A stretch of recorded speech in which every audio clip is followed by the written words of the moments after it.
ইসলাম ধর্মে সেটা 1400 পূর্বে মক্কা নগরে আবার আকা মুস্তাফা সাইয়্যিদুল কাউনাইন আহমদে মুস্তাফা মুহাম্মদ মুস্তাফা সাল্লাল্লাহু আলাইহি ওয়াসাল্লাম তারে আরকাম নামে স্কুল চালু করে শিক্ষা ব্যবস্থা কায়েম করলেন।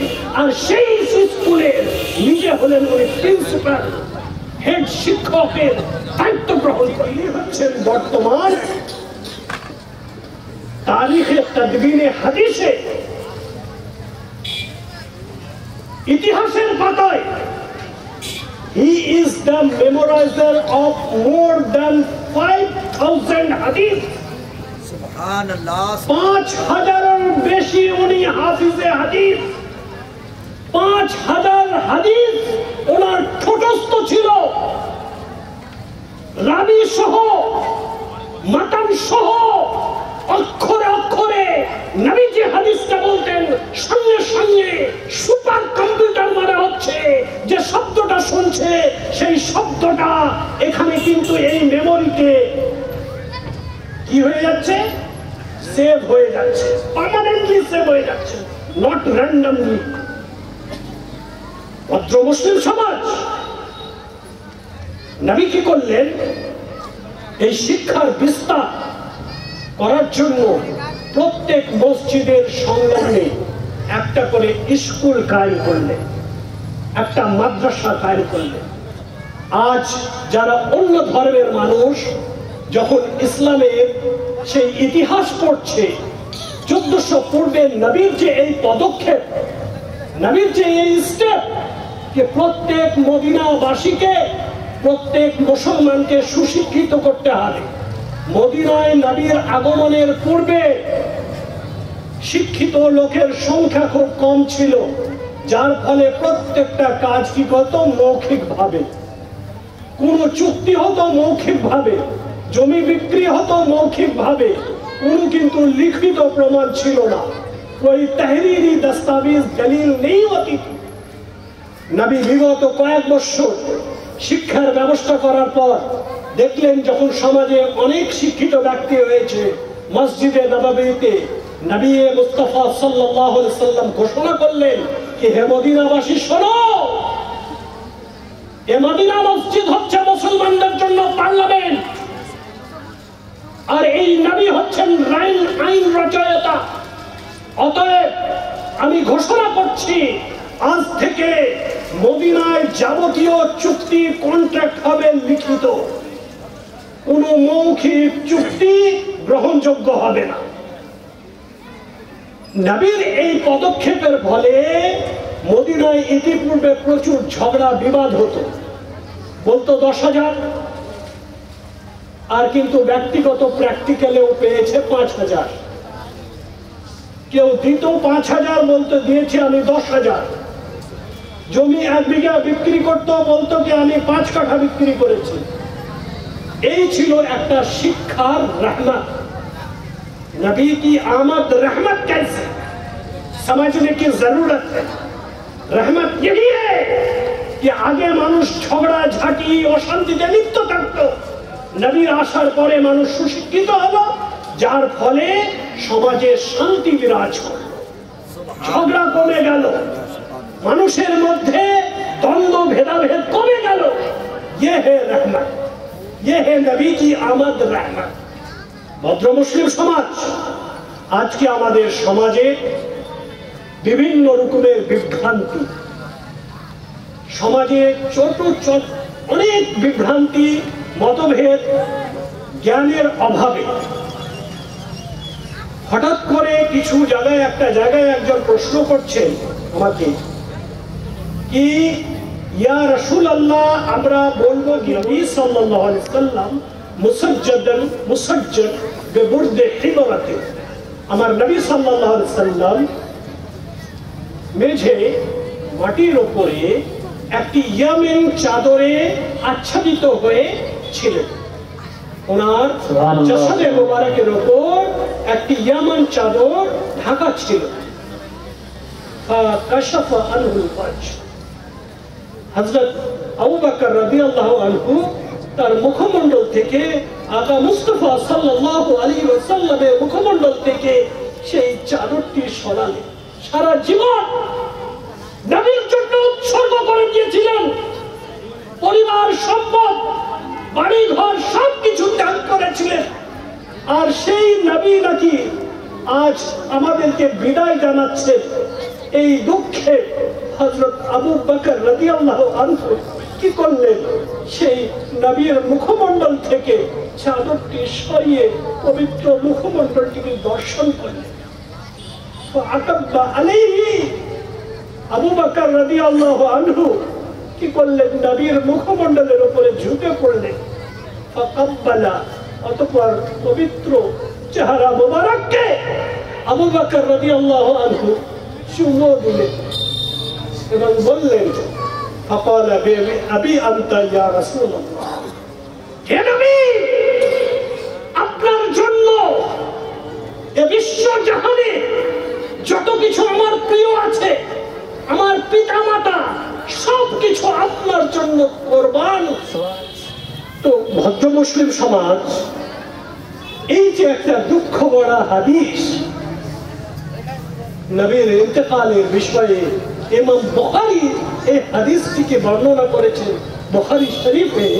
সেখানে পরিষ্কারভাবে আবু বকর রাদিয়াল্লাহু আনহু কি বললেন, নবীর মুখমণ্ডলকে দেখে ইয়া নবী আল্লাহ বললেন, হে আল্লাহর নবী। প্রশ্ন হচ্ছে, তখন কিন্তু নবীর ইন্তেকাল হয়েছে। ইন্তেকালের পর সাইয়্যিদনা আবু বকর সিদ্দিক রাদিয়াল্লাহু আনহু নবীকে বললেন, ইয়া নবী আল্লাহ।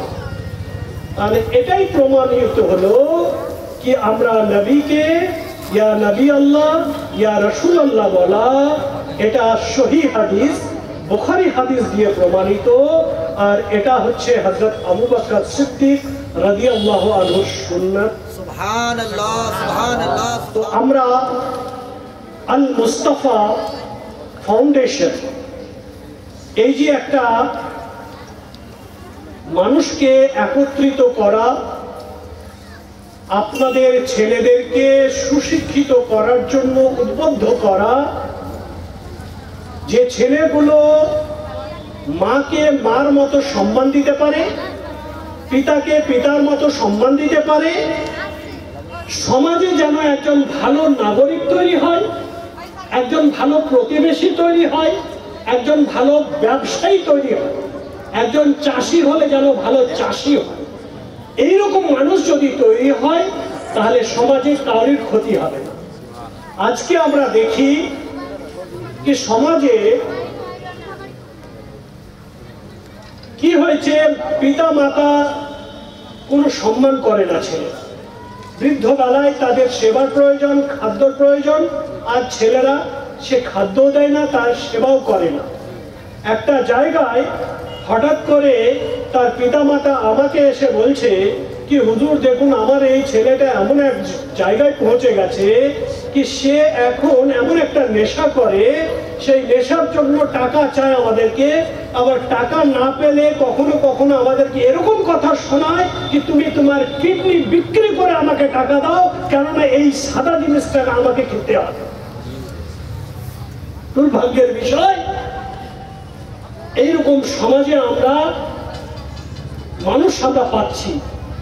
আমাদের সন্তান, আমাদের জাতির ছেলে, আজ এই সমস্ত কিছু কিন্তু ঘটছে শিক্ষার অভাবে। আজকে দুর্ভাগ্যের বিষয়, আপনি থানাতে চলে যান আর কলেজে চলে যান, কলেজে যতগুলি আপনার মুসলমানদের নাম না পাবেন, ছাত্র ছাত্রী বা শিক্ষক, তার দ্বিগুণ নাম পাবেন আপনি থানায়। দুর্ভাগ্যের বিষয়, কারণ এটা একটা ইসলাম এবং মুসলিম ধর্মের মানুষের কাছে এটা কল্পনা করা যায় না। এটা ঘটছে তার কারণ আমরা যৌথভাবে আমাদের ছেলেদেরকে সেই রকম কিন্তু আমরা সুশিক্ষিত করতে পারছি না। আজকে যে আপনারা এসেছেন, আলহামদুলিল্লাহ অনেক ইসলামিক কথা শুনতে পেয়েছেন বা শুনছেন, এতে আপনার জীবনের ক্ষতি হবে কি লাভ হবে? বলুন আলহামদুলিল্লাহ। এইরকম কথা যদি সমাজে আপনি বেশি বেশি আসেন, বেশি বেশি এইরকম প্রোগ্রাম হয় আর আপনি অংশগ্রহণ করেন, তাহলে আপনি জান্নাতের আশা করবেন কি করবেন না? আলহামদুলিল্লাহ। আচ্ছা, এইরকম যদি বেশি বেশি অনুষ্ঠান হয় তাহলে সমাজের ভালো মানুষ তৈরি হবে, তাই কি না? আর যদি সমাজের ভালো মানুষ তৈরি হয় তাহলে আমাদের ইসলাম মুসলিমদের নাম হবে কি বদনাম হবে? আলহামদুলিল্লাহ। তাহলে বোঝা যাচ্ছে কি আমাদের এইরকম বেশি বেশি প্রোগ্রাম করা দরকার। আর এই প্রোগ্রাম যদি এই টাইপের করতে চাই তাহলে কিন্তু মুখে বললে প্রোগ্রাম হয় না। প্রোগ্রাম করতে লাগলে এরকম মঞ্চের দরকার, স্টেজের দরকার, মাইকের দরকার, রিসোর্স পার্সনের দরকার, যিনি শিক্ষিত ব্যক্তি, শিক্ষার কথা বলতে পারেন, যে কথাগুলি সমাজে আমাদের কাজে লাগবে, মুখরোচক নয় কি হা হা করে হাসলাম আর এখান থেকে চলে গিয়ে বিনোদিত হয়ে আনন্দ দিয়ে চলে গেলাম, পরে আর কিছু হলো না। প্রকৃত শিক্ষার জন্য শিক্ষার পরিবেশের দরকার। তাহলে আল মুস্তাফা ফাউন্ডেশন 2014-তে স্থাপিত, আর এই 2014 থেকে 2023 কত বছর হয়েছে? কত বছর? 10 বছর। এই 10 বছরের মধ্যে ওনারা দুটো মক্তব করেছে। দুটো মক্তবে, এক একটা মক্তবে কত ছাত্র ছাত্রী পড়ছে? 50টা করে 100টা মেয়ে ছেলেদেরকে ওনারা মক্তবে ফ্রি অফ কস্ট শিক্ষার ব্যবস্থা করেছেন আল মুস্তাফা ফাউন্ডেশন থেকে।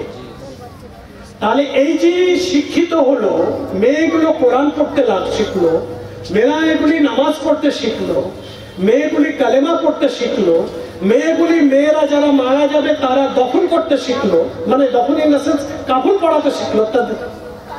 মেয়ে যারা মারা যায় বর্তমান গোসল দেওয়ার লোক পাওয়া যায় না, খুব অভাব। আজকে আলহামদুলিল্লাহ আল মুস্তাফা ফাউন্ডেশনের পক্ষ থেকে এই মক্তব চালিয়ে ওই মেয়েদেরকে এই শিক্ষা দেওয়া হয়েছে যাতে কোনো মহিলা মারা গেলে তাদেরকে গোসল দিতে পারে, কোনো মেয়ে মারা গেলে তাকে যেন কাফন পড়াতে পারে। এতে সমাজের উপকার কি অপকার, ক্ষতি কি লাভ? কে করছে এটা?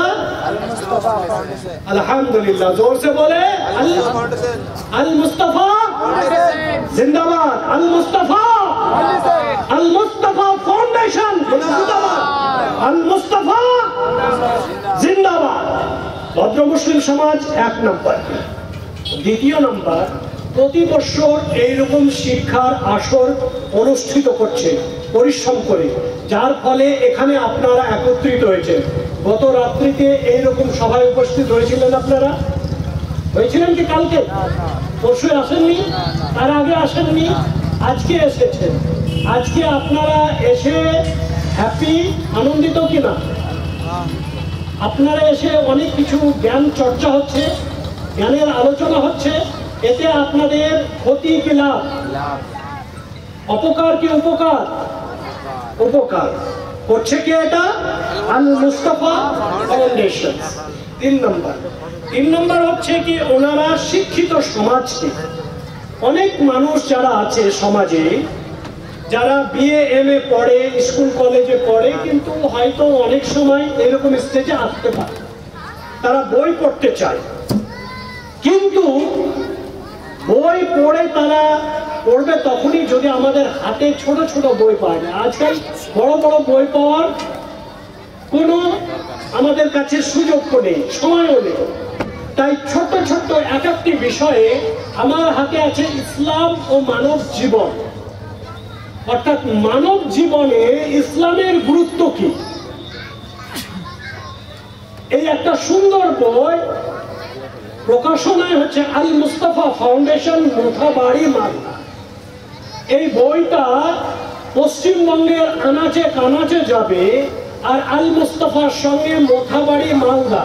তো মোথাবাড়ির মানুষকে ভালো লাগবে কি ভালো লাগবে না? মোথাবাড়ির নাম চতুর্দিকে ছড়াচ্ছে, স্কুল কলেজ লাইব্রেরিতে দেখা যাচ্ছে। আচ্ছা, কোথায় বইটা? মোথাবাড়ি। মোথাবাড়িকে সবাই চিনছে, নাম করছে কি মোথাবাড়ির লোক একটা ভালো কাজ করেছে, একটা বই আমাদের সুন্দর তুলে দিয়েছে। সেখানে মুসলিম খ্রিস্টান সকল ধর্মের মানুষ পড়বে। এতে আপনাদেরকে ভালো লাগবে কি লাগবে না? যদি ভালো লাগে বলে ইয়া রাসূলুল্লাহ, জোর সে বলে, মোহাব্বত সে বলে আলহামদুলিল্লাহ। আর এই কাজটা আল মুস্তাফা ফাউন্ডেশন এইরকম করে আছে। তার সঙ্গে আর একটা বই উর্দু ভাষীদের জন্য, উর্দু ভাষী যারা উর্দু পড়তে পারে, আলহামদুলিল্লাহ উর্দু ভাষায় প্রায় পশ্চিমবঙ্গের বিভিন্ন স্টেট, বিহার, উত্তরপ্রদেশ, রাজস্থান, গুজরাট, মধ্যপ্রদেশ এবং ভারতবর্ষের বাইরে অন্য পাকিস্তান বলুন বা অন্যান্য দেশেও কিন্তু উর্দু ভাষার চর্চা আছে। এই বইটা যাবে, আর এই বইটাই কিন্তু ঠিক আপনাদের এই সমস্ত কিছু লেখা আছে। বইটা নাম হচ্ছে শহীদ ও শাহাদাত কা তাহকিকি জায়েজা। শহীদ কাদেরকে বলবো, কারা শহীদ হয়েছেন, এর জন্য একটা গবেষণামূলক বই, একটা রিসার্চ থিসিস, একটা রিসার্চ বেসড পুস্তিকা। আলহামদুলিল্লাহ এই বই আল কিতাব Anisul, the book is good friend. বন্ধু ধোঁকা দিতে পারে, কিন্তু বই কখনো ধোঁকা দেয় না। বইয়ের গুরুত্ব হচ্ছে, আরবি ভাষায় সর্বপ্রথম বই হচ্ছে আমাদের আল কোরআন। তো এই বইটি তৈরি হয়েছে, আপনাদেরকে আশা করব কি আপনারা নিজের বাড়ি নিয়ে যান, আত্মীয়দেরকে গিফট করুন, আপনার ছেলেকে গিফট করুন যে একজন মানুষ কিভাবে হবে। আল মুস্তাফা ফাউন্ডেশন, আল মুস্তাফা ফাউন্ডেশনের আর কয়েকটি উদ্দেশ্য অনেকটাই জানাতে সময় হয়ে গেছে। এই বইটা আপনি দেখবেন কি আল মুস্তাফা ফাউন্ডেশন অনেক কাজ করছে। তারা সমাজমূলক, শিক্ষামূলক, বেসরকারি, স্বেচ্ছাসেবী সংস্থা। এটা এরা নানান বিধি সমাজ কল্যাণমূলক কার্য সম্পাদন, জনসাধারণের মধ্যে ইসলামিক জ্ঞান, চেতনা ও নৈতিকতা বোধ জাগরণ এই সংগঠনের উদ্দেশ্য। স্কুলমুখী শিক্ষার্থীর মধ্যে ইসলামিক জ্ঞান ও শিক্ষা প্রদান। হ্যাঁ, তার সঙ্গে হচ্ছে স্কুল, সব থেকে ভালো স্কুলে ছুটি হয়, তারা সামার ক্যাম্প করে। 2 মাস ছেলেরা মোবাইল খেলে এদিক সেদিকে সময় অতিবাহিত করে, তাই একটা ছোট্ট সামার ক্যাম্প করা হয়েছে। তো আমরা বলবো কি, দেখুন এই যে খরচ, এই যে ব্যাপক খরচ, এই খরচ কিন্তু কেউ নয়, আপনাদের দান থেকেই কিন্তু আসে।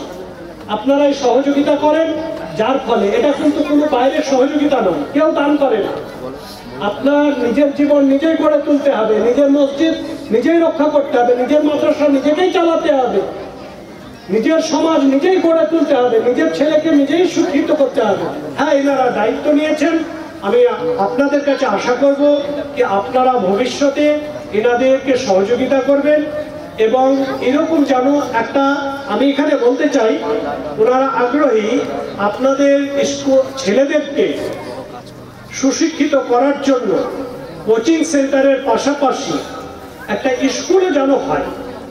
মোথাবাড়ির নামেই যেন একটা স্বেচ্ছাসেবী স্কুল, তার মালিক কিন্তু আপনারাই, এনারা পরিচালনা করবে, দেখাশোনা করবে। আপনাদের ছেলেদেরকে খুব স্বল্পে, পারলে কম খরচে ওনাদেরকে পড়ানো হবে।